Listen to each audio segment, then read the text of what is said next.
हाँ, नमस्कार दोस्तों, मैं हूँ प्रीति और आप सभी का स्वागत है universal life management YouTube channel पे। अ, इन एपिसोड्स में जो हम अ, आज से हम स्टार्ट कर रहे हैं, ये यूनिवर्सल लाइफ मैनेजमेंट की जो प्रस्तावित मॉडल है, संपूर्ण समाधान है, उसके हम हर अध्याय को लेके चलेंगे। इसमें कंप्लीट 15 अध्याय हैं, जो कि 243 पेज की ये बुक है। हर अध्याय पे हम एक गहरा डिस्कशन करेंगे। वैसे तो प्रेम जी आपने काफ़ी फ़ेसबुक लाइव में और हमारी जो अल्टरनेट जियो मीट्स होती हैं, उसमें काफ़ी विषय पर आपने गहनता से चर्चा की है। लेकिन इस प्लेटफ़ॉर्म पे हम इस पुस्तक के अध्यायों को लेकर उस पर बातचीत करेंगे और लोगों के जो भी प्रश्न आते हैं, उन प्रश्नों को भी लेंगे। तो जी, प्रीति जी आपका स्वागत है। प्रेमजीत जी के जी, विषय जी, में आपका थोड़ा-सा कहना धन्यवाद। चाहूँगी। जी, प्रेमजीत जी के विषय में थोड़ा कहना चाहूँगी कि वो एक वक्ता हैं, वो एक लेखक हैं, उन्होंने ये पुस्तक संपूर्ण समाधान लिखी है। वो फाउंडर हैं यूनिवर्सल लाइफ मैनेजमेंट संस्था के और एक विशनरी हैं, एक विचारक हैं। तो प्रेमजीत जी जैसे कि सभी को पता है कि आपकी ये पुस्तक संपूर्ण समाधान काफ़ी चर्चा में है। ये पुस्तक मेरे हाथ जी, में भी है। सभी जी, जी, भी दर्शक लोग इस पुस्तक को देख सकते हैं और जी, ये पुस्तक आप फ्री में कैसे डाउनलोड कर सकते हैं, इसका सारा लिंक डिस्क्रिप्शन में दे दिया जाएगा। तो प्रेमजीत जी ये पुस्तक बात करती है एक नई सामाजिक राजनैतिक अर्थव्यवस्था के बारे में। तो सबसे जी, पहले मेरा जो प्रश्न है, वो ये है कि नई व्यवस्था क्यों? हमें व्यवस्था की ज़रूरत क्यों है? और व्यवस्था मतलब क्या होता है? इसकी शुरुआत करते हैं और आज के एपिसोड में हम बात करेंगे संपूर्ण समाधान पुस्तक जो प्रस्तावित आपने की है, इसका उद्देश्य क्या है? फिर आगे के एपिसोड्स में हम एक-एक अध्याय लेकर उस पर डिस्कशन करते रहेंगे। तो जी, प्रेमजी जी आपका पूरा स्वागत है। थोड़ा बताइए कि व्यवस्था की ज़रूरत क्यों है? जी, जैसा कि आप देखते ही हैं कि आदमी सारी चीज़ें खुद नहीं कर सकता, सारी सुख-सुविधाओं का जो निर्माण है, वो खुद नहीं कर सकता, खुद नहीं बना सकता। परिवार में भी आप देखेंगे तो आपस में वहाँ जितने भी मेंबर रहते हैं बड़े-बड़े, वो सब कोई ना कोई काम बाँट लेते हैं, कि भई जो माताजी हैं, वो खाना बनाएँगी, जो जी, पिताजी हैं वो बाहर से कुछ अर्न करके लाएँगे या खेती करेंगे या जो भी कुछ करेंगे और जो बच्चे हुए हैं उनको कभी माँ पालेगी, कभी पिताजी हैं वो देखभाल करेंगे, दादा-दादी करेंगे। वो बूढ़े हो गए हैं तो उनकी उनके खाने की, उनके पीने की, उनके रहने की सारी व्यवस्था क्योंकि अब वो खुद नहीं कर सकते हैं। तो इन विभिन्न कारणों की वजह से क्योंकि हर आदमी पूरे अपना जन्म से लेके और बुढ़ापे तक सारा काम खुद नहीं कर सकता और सारे प्रकार का नहीं कर सकता। कभी वो बीमार भी पड़ता है, कभी वो कमज़ोर भी होता है, कभी जब वो बच्चा रहता है तब उसे पूरी दूसरों की देख-रेख की ज़रूरत होती है, जब वो बुज़ुर्ग हो जाता है तब भी दूसरों की देख-रेख की ज़रूरत होती है। तो इस तरह से आप देखेंगे कि एक अकेला आदमी जन्म से लेके और बुढ़ापे तक अकेला नहीं रह सकता। सारे सुखों का वो भोग नहीं कर सकता और ना सारे सुखों का निर्माण कर सकता है। तो इस वजह से छोटी-बड़ी जैसी भी है, कोई न कोई व्यवस्था की ज़रूरत होती है। तो बिना व्यवस्था के आदमी सुखी अवस्था में नहीं रह सकता, दुखी तो रह सकता है और वो दुखी रहना नहीं चाहता। इसलिए उसको ये बात समझ में आती है कि हम ग्रुप में रहें, माने हम मिल-जुल कर रहें, हम एक होकर रहें, तो वो ऐसा ऐसा करने का प्रयास करता है। तो ये तो हो गई व्यवस्था की अनिवार्यता कि व्यवस्था मनुष्यों के लिए बहुत अनिवार्य है और मनुष्यों के लिए ही नहीं जो पशु जगत है वो भी ग्रुप में ही रहता है, वो भी एक उसमें रहता है और थोड़ा थोड़ा बहुत उनका भी काम बँटा रहता है कि मेल ये करेगा, फीमेल ये करेगा, बच्चे एन्जॉय करेंगे, ऐसा-ऐसा सब रहता है। तो इसलिए व्यवस्था तो अपरिहार्य है, उसके बिना मनुष्य का काम नहीं चल सकता। जी। जी, तो व्यवस्था यानी एक अरेंजमेंट, एक सिस्टम जहाँ सब लोग सुखपूर्वक रह सकें और जी, लेकिन प्रेमजीत जी ये देख रहे हैं कि व्यवस्था कई बार बदली भी थी।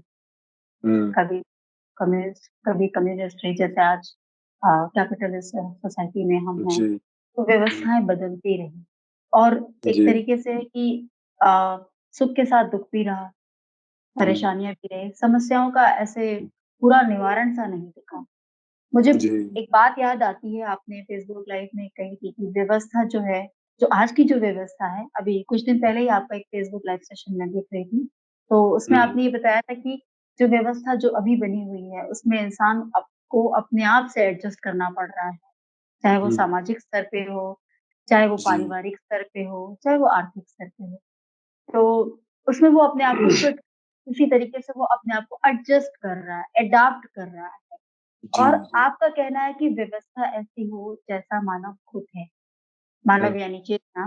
मैं दर्शकों को जी, बता देना चाहती हूँ कि प्रेमजीत जी ने संपूर्ण समाधान के साथ-साथ द फिलॉसफी ऑफ लाइफ जीवन दर्शन बुक भी लिखी हुई है, वह उसके भी लेखक जी, हैं। जी, जहाँ उन्होंने अध्यात्म के विभिन्न पहलुओं पे काफ़ी गहनता से चर्चा की है।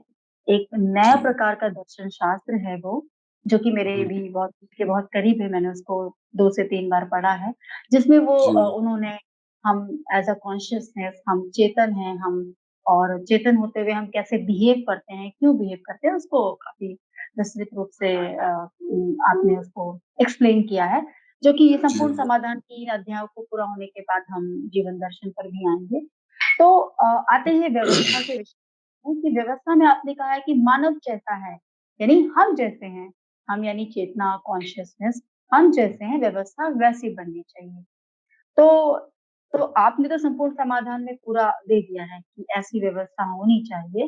तो जी, दर्शकों को कुछ बताइए कि हम कैसे हैं और आपने इस व्यवस्था का निर्माण चेतनता को ध्यान में रखते हुए मतलब कॉन्शियसनेस को ध्यान में रखते हुए कि हम कैसे बिहेव करते हैं, हम क्या चाहते हैं और जी, जो कि आपका पहला प्रश्न है कि मानव जो जो ये जीवन का मूल उद्देश्य क्या है, जिस पर भी हम काफ़ी गहराई से चर्चा करेंगे। पर अभी ये जानना चाहेंगे कि हम जैसे हैं वैसे सिस्टम का निर्माण अभी तक क्यों नहीं हुआ? और आप इस बात की कैसे पुष्टि करते हैं? जी, जी, क्योंकि सीधी-सी बात है, मनुष्य के जैसा जैसी व्यवस्था निर्माण करने के लिए मनुष्य का ज्ञान होना ज़रूरी है कि मनुष्य क्या है, कैसा है।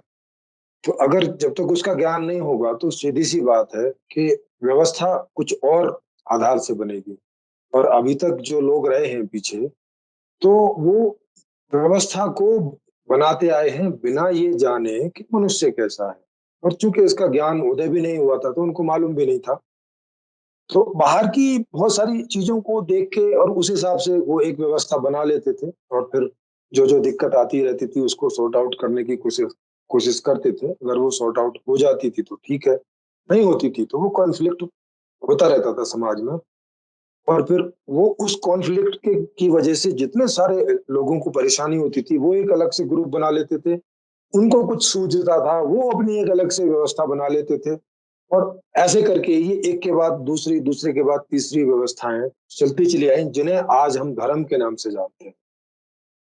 जी। ये जितनी भी सारी चीज़ों को आप धर्म बोलते हैं, ये जो जो पहला ऐसे करके सनातन धर्म, फिर बौद्ध धर्म, फिर ईसाई धर्म, जैन धर्म भी तभी, फिर उसके बाद में मुस्लिम धर्म, फिर सिख धर्म, फिर ऐसे सारे आते चले गए।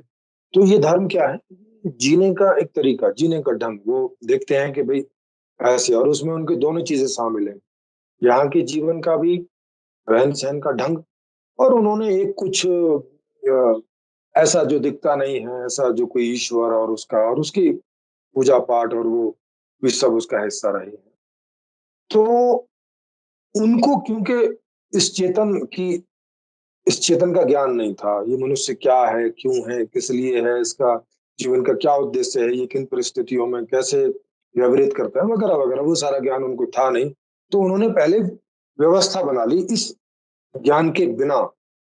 तो ये साफ है कि अगर इस ज्ञान के बिना कोई भी व्यवस्था बनाएँगे, तो वो ऐसी तो नहीं होगी जैसी कि इस ज्ञान को जानकर होगी।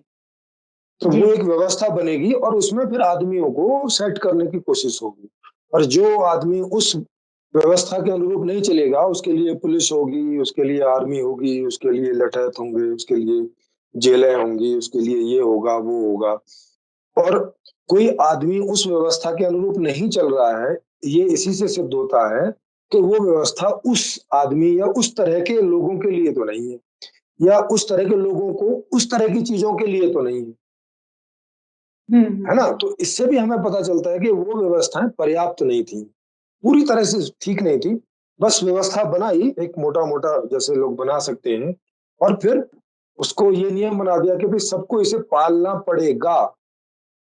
अगर नहीं पालेंगे तो उनको हम जेल में डालेंगे क्योंकि उससे अव्यवस्था फैलती है। क्योंकि जैसी भी व्यवस्था है वो भी ठीक से काम नहीं करेगी अगर हम उसमें एडजस्ट नहीं करेंगे, हम उसमें जैसे-तैसे करके उसकी पालना नहीं करेंगे तो वो काम नहीं करेगी, है ना? जो जी, जितना भी काम कर पाती है उतना भी नहीं करेगी।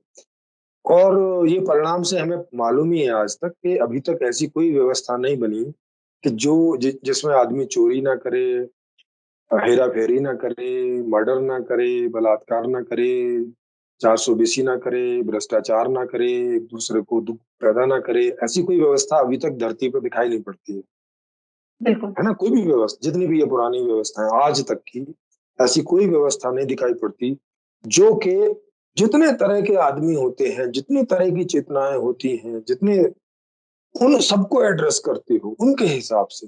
ऐसा आज तक कभी हुआ नहीं।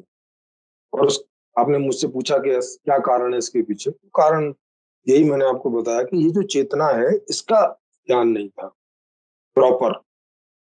पीछे लोग कोशिश करते रहे इसकी भी, तो किसी को कोई इसका कोई छोटा-मोटा ज्ञान हो गया, जैसे साइकोलॉजी में, वेस्टर्न हुँ, जगत में भी इसके लिए ट्राई किया। वो बाहर से देखने की कोशिश करते थे कि किन अवस्थाओं में कैसे ये रिएक्ट करता है वगैरह-वगैरह, लेकिन अंदर से उन्होंने कभी नहीं जाना।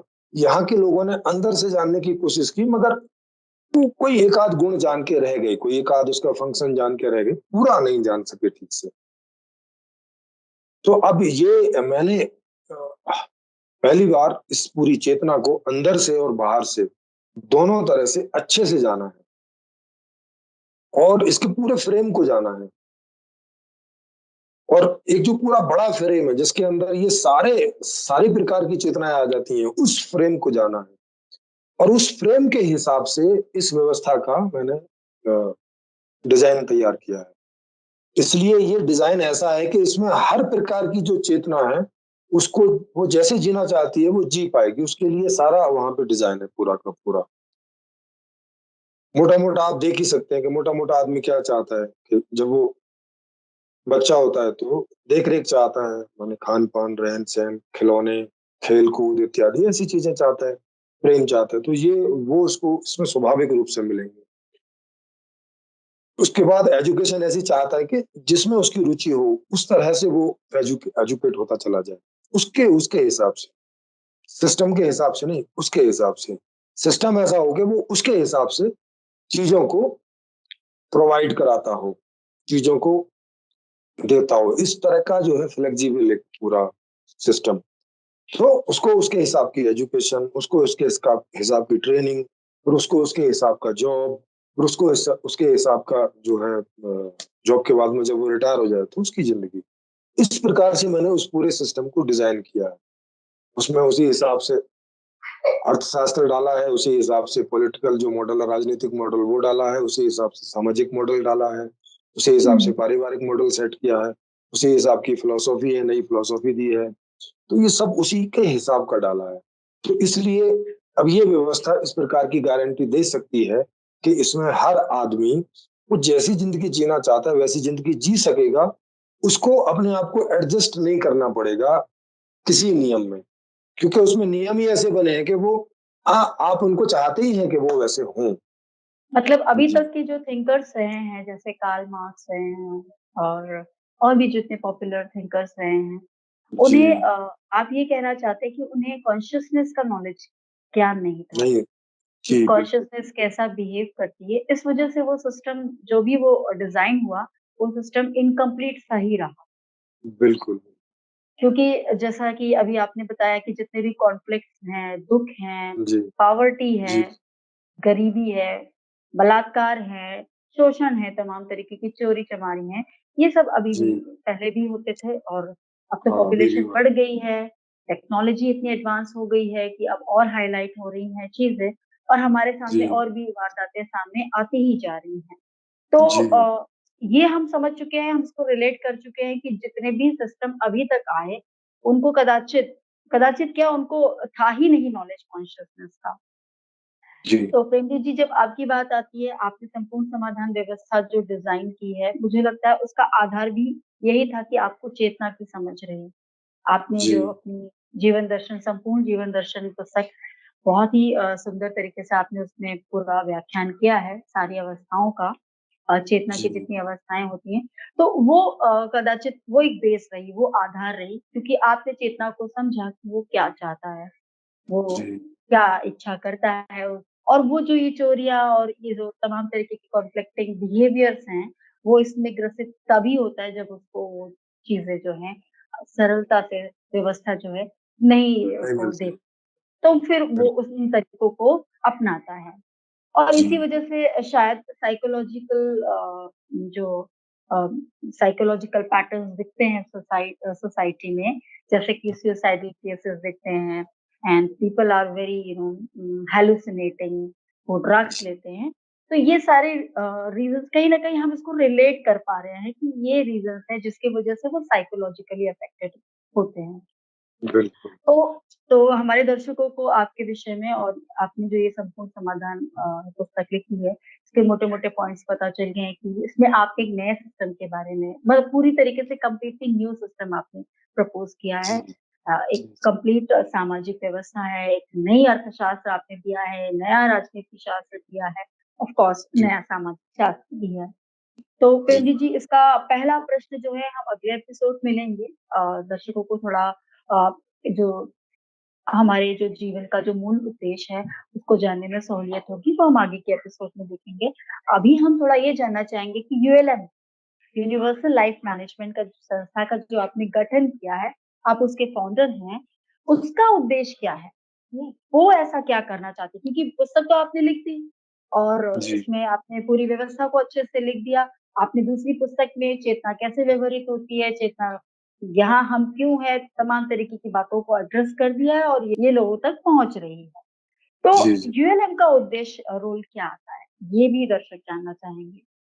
हाँ, जी, जी। वो बताने से पहले मैं एक एक बात और बताना चाहूँगा कि जब ये इसके आप वीडियोज़ देखें या इसकी किताबें पढ़ें आप, तो उस समय एक एक चीज़ का विशेष ध्यान रखिए कि पढ़ते समय कभी आपको लगेगा कि ये किसी और दूसरी व्यवस्था से मेल-जोल खाती है, कभी लगेगा कि समाजवाद से मेल-जोल खाती है, कभी लगेगा साम्यवाद से मेल-जोल खाती है, कभी लगेगा कि नहीं कुछ अलग से नहीं है, कभी और किसी की बात से मेल-जोल खाती हुई लगेगी। मगर ये एक्चुअली मूलतः पूरी की पूरी एक एक नई आइडियोलॉजी है, चूँकि व्यवस्था ही है, तो कोई भी व्यवस्थाओं से थोड़ा बहुत मेल-जोल खाएगी ही। उस आधार से कोई ऐसे बीच में निर्णय ऐसे बना ऐसा मत बना लेना कि अरे! ये तो समाजवाद का एक कॉन्सेप्ट है, ये नहीं इसको पूरा पढ़िएगा तब आपको पता चलेगा कि ये बिल्कुल अपने आप में एक अलग कॉन्सेप्ट है और इसको आप केवल समाजवाद बोल के या केवल व्यक्तिवाद बोल के या केवल परिवारवाद बोल के इसके साथ आप न्याय नहीं कर सकते। इसमें सारे वाद हैं। ये कंप्लीट सॉल्यूशन है, इसीलिए इसका नाम भी संपूर्ण समाधान है। इसमें केवल समाज ही नहीं आता, इसमें परिवार भी आता है, इसमें व्यक्ति भी आता है, इसमें समष्टि भी आती है। इसमें सबकी केयर की बात है और हर लेवल से केयर की बात है।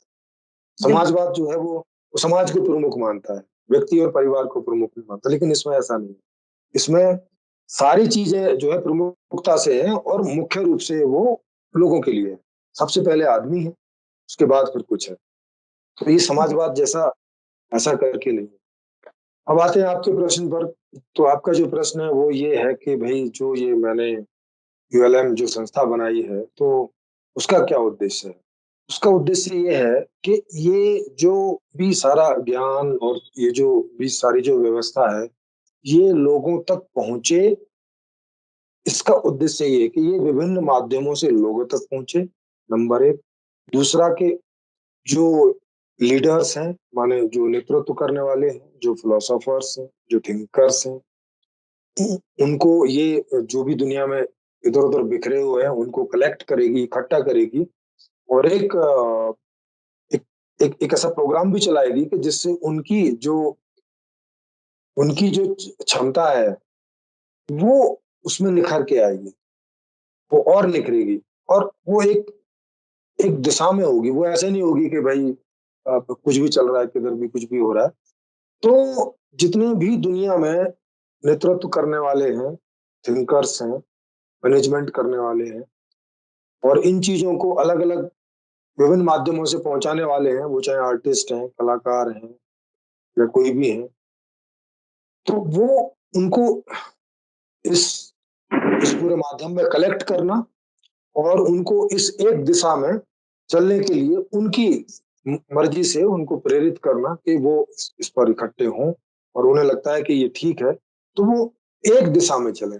अभी क्या होता है कि जब तक ऐसा कोई मंच नहीं बनता, तो सब अपनी-अपनी दिशा से, अपने-अपने ढंग से प्रयास कर रहे होते हैं। तो हुँ, अब हुँ, हुँ। चूँकि अभी तक ऐसी कोई आइडियोलॉजी भी नहीं आई कि कोई दिशा जो है, कोई दिशा निश्चित हो सके, तो हर आदमी उसको जो समझ में आ रहा है वो उधर का प्रयास कर रहा है।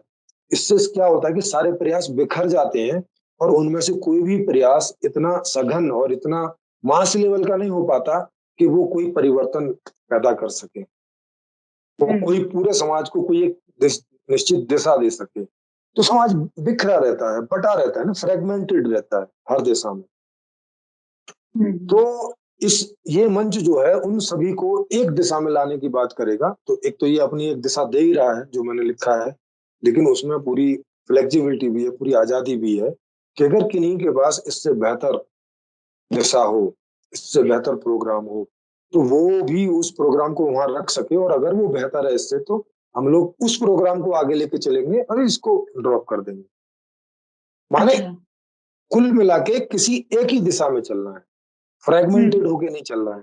अगर हम फ्रैगमेंटेड होके चलेंगे तो फिर फ्रैगमेंटेड टाइप की व्यवस्था रहेगी जैसे अभी है, कि सड़क बनाने वाला आता है, वो सड़क बना के चला जाता है, अभी 4-5 दिन नहीं हुए होते कि नाली बनाने वाला आ जाता है और सड़क तोड़ देता है। हुँ, हुँ, हुँ। अ, अ, ऐसे वाले बहुत सारी दिशाओं वाली व्यवस्था नहीं चाहिए। एक दिशा वाली अलाइन्ड व्यवस्था हो कि वो क्या कर रही है, क्यों कर रही है, कैसे कर रही है, वहाँ सारा अलाइन्ड हो उसमें, उसका कोई मतलब जी। होता हो। हुँ, हाँ। हुँ। तो ये तभी होगा जब उसके लिए एक मंच होगा जो कि मैंने वो एक मंच बनाया है और उस पर वो आज़ादी दी है।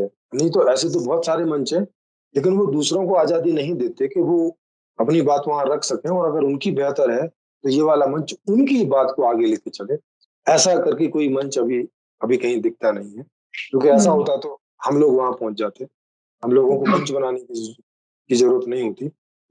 हुँ, तो अब आगे ऐसा ना हो तो उन सबके लिए ये मंच है। तो इससे क्या होगा कि यहाँ पर चर्चा होगी, सब कुछ होगा और कुछ भी होके कोई एक दिशा का निर्धारण होगा। या तो ये दिशा चलेगी अगर ये ठीक है तो और ठीक नहीं है तो हुँ। जो भी ठीक होगी वो चलेगी। तो ये मंच इसलिए बनाया है कि एक तो सब लोग एक मत हो जाएँ अच्छा। जी। चर्चा करके। दूसरा फिर जो एक मत हो जाएँ फिर उस बात को आगे बढ़ाया जाए और उसको वो वाली व्यवस्था को लाया जाए। हुँ, हुँ, हुँ। तो जब वो व्यवस्था आ जाएगी और एक मत होगा क्योंकि सब एक मत ही है, तो वो जो व्यवस्था चलेगी, वो आज से बहुत बेहतर होगी और जैसा कि मैंने इस व्यवस्था को बनाया है, अगर इसको देखेंगे तो ये अल्टीमेट है। जी। तो हालाँकि मुझे नहीं लगता कि ऐसा और कोई कॉन्सेप्ट होगा क्योंकि होता तो हम लोगों के सामने भी आता।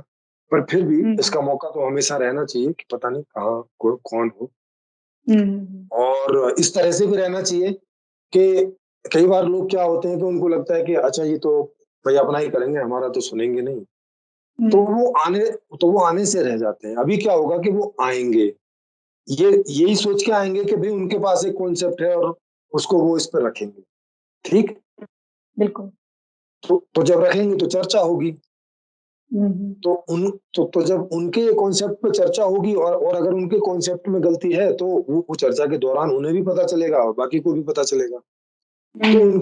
उनका भी जो मोह है या उनका भी जो जानना है कि उनकी व्यवस्था ठीक है, वो बात खत्म हो जाएगी तो वो उससे आगे बढ़ेंगे। वहीं नहीं अटके रहेंगे सारी ज़िंदगी। जी, जी।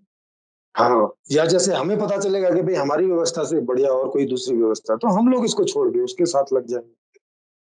तो कुल मिला के एक दिशा में प्रयास होना चाहिए। उसके लिए ये मंच बनाया है और इस पूरे प्रोग्राम को चलाने के लिए जितने भी प्रकार के लोगों की ज़रूरत होती है, उन लोगों को समाज से आइडेंटिफाई करना, उन्हें इकट्ठा करना, फिर उनके थ्रू इस प्रोग्राम को आगे लेके जाना, इसलिए है। फिर जैसे 4-6 साल में ये बात जिस भी देश में 70 से 80% लोगों तक पहुंच जाएगी, तो फिर हम लोग एक सर्वे करेंगे, इसी एनजीओ के माध्यम से सर्वे करेंगे कि भाई क्या आप इस व्यवस्था को आगे लाना चाहते हैं, जो व्यवस्था आप तक पहुंची है। तो अगर हुँ। 50% से ज्यादा लोग हाँ बोलते हैं कि भाई हाँ, हम चाहते हैं कि ये व्यवस्था है, तो उसके बाद एक पॉलिटिकल पार्टी का रजिस्ट्रेशन होगा। अच्छा। और उस देश के जो मुख्य इलेक्शन है, वो पार्टी उसमें भाग लेगी, वहाँ के हुँ। जो भी मौजूदा नियम है उनके अनुसार। अच्छा। और अगर 50% से ज्यादा लोग उनको वोट डालते हैं, तो इसका मतलब है कि उनकी हाई मेजोरिटी आ जाएगी, लगभग फुल मेजोरिटी आ जाएगी ऑलमोस्ट। और वो वहां जाके इस नई व्यवस्था से पुरानी व्यवस्था को रिप्लेस कर देंगे सिंपली, मौजूदा हुँ। नियमों के अनुसार। और नई व्यवस्था अडॉप्ट हो जाएगी, उसके हिसाब से काम होने लगेगा। तो ये इस एनजीओ का जो है छोटे रूप में मैंने बताया, छोटे रूप में ये एक इसका एम है। अच्छा। जी, हाँ, तो एक तरीके से जो आपने संपूर्ण समाधान जो प्रस्तावित किया है, ये जी, ये लोगों तक, जनता तक पहुँचाने का एक माध्यम, ओपन मंच बनेगा, जहाँ हाँ, पे जहाँ पे एक तरीके से ये एक थिंक टैंक कम्युनिटी का भी निर्माण कर रहा है। जहाँ बिल्कुल। अलग-अलग जो भी इंटेलेक्चुअल्स हैं, एक्सपर्ट्स हैं अपने-अपने फील्ड के, वो सारे लोग जी, आकर अपना एक डिस्कशन कर सकते हैं, एक डायलॉग बिल्कुल। स्थापित कर सकते हैं। रंजीत जी, वैसे जी तो हाँ। इस टाइप का तो प्लेटफ़ॉर्म बना ही नहीं, क्योंकि मैं भी कई ग्रुप से जुड़ी हुई हूँ, तो अक्सर हुँ, मोनोलॉग ही होता है। चाहे वो जी, आध्यात्मिक पक्ष हो, चाहे वो जातिवाद पे ले लो, चाहे वो आर्थिक व्यवस्था पे ले लो, इनसे जुड़े जी, हुए जितने भी ग्रुप्स बने होते हैं, वहाँ सिर्फ मोनोलॉग होता है। वहाँ लोग सिर्फ अपनी बात करते हैं, स्टेटमेंट रखते हैं, कोई समाधान नहीं देते और फिर वाद-विवाद हो जाता है। लेकिन ये जी, बहुत बढ़िया है कि आपने एक ऐसे मंच का निर्माण किया जो अब तक देखने में नहीं आया, जहाँ की हर पक्ष के लोग आ सकते हैं। अगर वो जी, इकोनॉमिस्ट हैं, तो वो भी इनवाइटेड हैं। अगर वो बिल्कुल। आध्यात्मिक पक्ष से कोई स्पिरिचुअल लीडर हैं, जितने पॉपुलर स्पिरिचुअल लीडर्स हैं, उनको भी आपने इन्विटेशन दिया ही हुआ है। वो सारे जी, लोग आके एटलीस्ट डिस्कशन कर सकते हैं और ये कंस्ट्रक्टिव डिस्कशन होगा। एटलीस्ट बिल्कुल। जनता को भी पता चलेगा कि जो व्यवस्था आप प्रस्तावित कर रहे हैं, उसका बेस क्या है, वो कितनी फ़ीज़िबल है, वो एप्लीकेबल है भी कि नहीं। और दूसरे पक्ष की भी बात हमें समझ में आएगी कि उसमें कितनी सच्चाई रही, और परिणाम से तो पता चल ही रहा है कि अगर उसमें कुछ सॉल्यूशन बेस्ड होता, तो कुछ ना कुछ एडवांसमेंट प्रोग्रेसिव हुआ होता। हालाँकि हुँ, टेक्नोलॉजी इतनी एडवांस हुई, उससे काफ़ी प्रोग्रेशन हुआ है, लेकिन फिर भी पॉवर्टी है और तमाम तरीके की जो भी कियोस्क है लाइफ में, ये तो बरकरार है ही।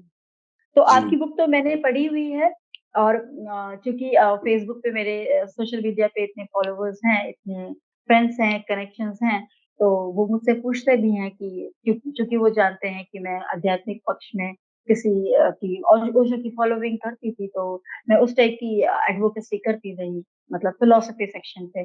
और अब जब जब से मैं संपूर्ण समाधान से जुड़ी हुई हूँ, यूएलएम से जुड़ी हुई हूँ, तो मैं जी, संपूर्ण समाधान में जितनी भी आपकी बातचीत होती है, जो डिस्कशंस होते हैं, उनको शेयर करती हूँ, तो उनके अंदर भी जिज्ञासा रही कि संपूर्ण समाधान क्या है। तो जी, मैंने ये सोचा कि मैं आपसे डायरेक्टली इस तरीके से बातचीत करूँगी और मेरे फ्रेंड्स तक ये सब बातें पहुँचेंगी, तो वो भी इससे कुछ ना कुछ लाभ उठाएँगे ही। और बिल्कुल। तो ये मतलब क्लियर हो चुका है कि यूएलएन एज़ अ संस्था का उद्देश्य यही है कि एक think tank community sort of बनेगी, जहाँ की सारे स्फीयर्स के लोग, सारे मतलब ग्लोबली, ये एक वैश्विक स्तर जी, की आपने बिल्कुल, जो ढाँचा तैयार किया है, ये ग्लोबल लेवल का है, सॉल्यूशन भी बिल्कुल। ग्लोबल है, और जी, एक हार्मोनियस सॉल्यूशन आपने दिया है, जो बुक पढ़ के बिल्कुल समझ में आता है कि इट इज़ जी, क्वाइट फीज़िबल। और दर्शक लोग जब इस बुक को डाउनलोड करेंगे और उसे पढ़ेंगे, तो वो क्या फीडबैक देते हैं, उन्हें क्या समझ में आता है, उस टाइप के क्वेश्चंस को भी हम प्रेमजीत जी हर एपिसोड में लिया करेंगे। और अच्छा, ताकि अगर कोई, वैसे तो आपने सारे प्रश्नों को एड्रेस कर ही दिया है, और आपका फेसबुक लाइव सेशन होता है, वहाँ भी आप टॉपिक पे काफ़ी अच्छा डिस्कशन करते हैं। फिर भी अगर कुछ ऐसा लगता है कि किसी का कोई पर्सनल क्वेश्चन है, तो हम उसको ज़रूर लेंगे और हम उस पर बातचीत करेंगे। और जी, ओपन मंच तो वैसे भी खुला मंच है ही है। वहाँ अगर किसी को भी ऐसा लगता है कि इस पुस्तक को पढ़ने के बाद और इस डिस्कशन को सुनने के बाद कहीं ऐसा लगता है कि कुछ कुछ लैकिंग है, कुछ ऐसी कमी है या कुछ उनके पास ऐसा कोई कांसेप्ट है जो इससे मिलता-जुलता है या इसके बियॉन्ड उन्हें लगता है, तो वो इनवाइटेड है, वो ओपन मंच पर आकर as a speaker, as a वक्ता अपनी बात को रख सकते हैं, ताकि हम सब लोगों को भी समझ में आए। क्योंकि जब हम कंपैरिज़न करते हैं 5-6 चीज़ों में, तो हमें अपने लिए बेस्ट क्या है, वो चीज़ अच्छे से समझ में आ जाती है। तो जी, तो प्रेमजीत जी, ये व्यवस्था के विषय में लोगों को समझ में आया हुँ, कि व्यवस्था हमें क्यों ज़रूरत मतलब हमें एक अच्छी नई व्यवस्था की अब क्यों ज़रूरत है? व्यवस्था किस हुँ, लिए होती है? उसका क्या उद्देश्य होता है? संपूर्ण समाधान जो आपने पुस्तक जो प्रस्तावित की है, जो नई व्यवस्थाओं के बारे में बात करता है, उसकी हमें क्यों ज़रूरत है, वो आपने थोड़ा संक्षेप में बताया। और यूनिवर्सल लाइफ मैनेजमेंट संस्था, जिसके आप फाउंडर हैं, उसका गठन, उसका उद्देश्य क्या है, वो आपने बताया। और आगे के एपिसोड में हम इस पुस्तक के पहले प्रश्न की, जो कि मेरा एक फेवरेट क्वेश्चन है कि जीवन का उद्देश्य क्या है? और जीवन के उद्देश्य के बारे में जब हम बात करेंगे तो हालाँकि ये आपने व्यवस्था संबंधित पुस्तक है और इस टॉपिक को लिया है तो थोड़ा-सा आध्यात्मिक पक्ष भी इसमें आएगा, लेकिन बात करने में बहुत मज़ा आएगा। और जी, नेक्स्ट एपिसोड में हम बात करेंगे कि जीवन का मूल उद्देश्य क्या है? और ये जी, जीवन क्या है? हम जीवन को क्यों जी रहे हैं? और उस प्रश्न को एड्रेस करते ही जैसा मुझे लगा, I am very much sure कि जितने लोग हैं उस एपिसोड को जब देखेंगे और उसको समझेंगे, उसको रिलेट करेंगे, तो उन्हें ये समझ में आएगा कि संपूर्ण समाधान व्यवस्था कितनी एप्लीकेबल है, कितनी फीज़िबल है और वो जी, किस तरीके से आज के समय आज का जो व्यवस्था चल रही है, उसके सामने एक कंप्लीट सॉल्यूशन है, एक संपूर्ण जी, समाधान। तो प्रेमजीत जी, आपका बहुत-बहुत धन्यवाद। मैं इस एपिसोड को आगे कंटिन्यू करूँगी आपके उस प्रश्न के साथ, जो कि बहुत ही जी, इम्पोर्टेंट है, बहुत ही सिग्निफिकेंट प्रश्न है कि जीवन का मूल उद्देश्य क्या है? और मैं आप सब लोगों के साथ फिर जुड़ती हूँ उस प्रश्न के साथ। तब तक आप किन्हीं के पास कोई प्रश्न मन में आते हों, तो आप जो है कमेंट कर सकते हैं। हम उन प्रश्नों को लेकर आप उसको एड्रेस करेंगे। तो जी, सभी जी, का धन्यवाद और प्रेमजीत जी जी, नमस्कार। थैंक जी, यू जी, सो मच। नमस्कार।